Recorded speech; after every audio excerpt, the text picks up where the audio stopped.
আৰ্থিক সমস্যা মানসিক অসন্তুষ্টিত ভুগিছে নেকি? শাওনতে দান কৰক এইসমূহ সামগ্ৰী। শিৱ হ'ব সন্তুষ্ট, দূৰ হ'ব সকলো ধৰণৰ সমস্যা। কি সামগ্ৰী দান কৰিলে মহাদেৱ সন্তুষ্ট হ'ব? জনাইছো সবিশেষ প্ৰকৃত শিৱভক্তসকলে ভিডিঅ'টো শ্বেয়াৰ কৰি আনকো চোৱাৰ সুবিধা কৰি দিয়ক। হিন্দু ধৰ্মত শাওন মাহৰ বিশেষ গুৰুত্ব আছে। কোৱা হয় এই মাহটোক শিৱক পূজা কৰিলে মনৰ সকলো কামনা পূৰণ হয়। ইয়াৰ উপৰি আপুনি এই মাহটোত কিছুমান বিশেষ বস্তু দান কৰিব পাৰে। বৰ্তমান চলি আছে শাওন মাহ। এই মাহটো ভগৱান শিৱ আৰু মা পাৰ্বতীৰ নামত অৰ্পিত। ধৰ্মীয় মান্যতা অনুসৰি এই মাহটোত শিৱৰ পূজা কৰিলে মনৰ সকলো ইচ্ছা পূৰণ হয়। বহুতে এই মাহটোত ব্ৰত ৰাখে। কোৱা হয় এই মাহটোত শিৱক প্ৰিয় বস্তু অৰ্পণ কৰিলে ভাল ফল পোৱা যায়। পূজাৰ লগত এই মাহটোত দানৰো বিশেষ গুৰুত্ব আছে। এই মাহটোত দানৰো বিশেষ গুৰুত্ব আছে। অসমীয়া পঞ্জিকা অনুসৰি 18 জুলাইৰ পৰা আৰম্ভ হৈছে শাওন মাহ আৰু ই আগষ্টলৈ চলিব।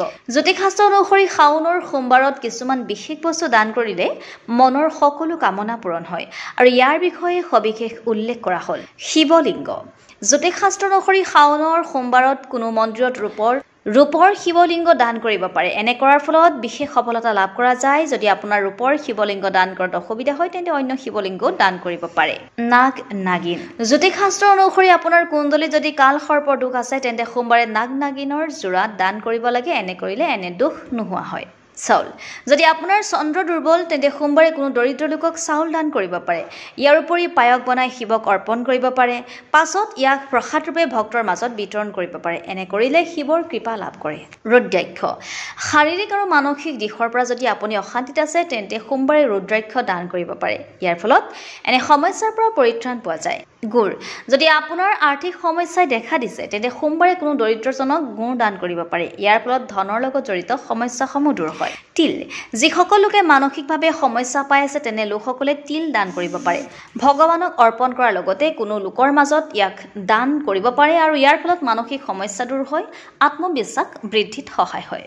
ইয়াৰ উপৰি আপুনি শাওনৰ সোমবাৰে শিৱৰ প্ৰিয় বস্তু যেনে ধতুৰা, বগা ৰঙৰ ফুল আদি আগবঢ়াই পূজা কৰিব পাৰে।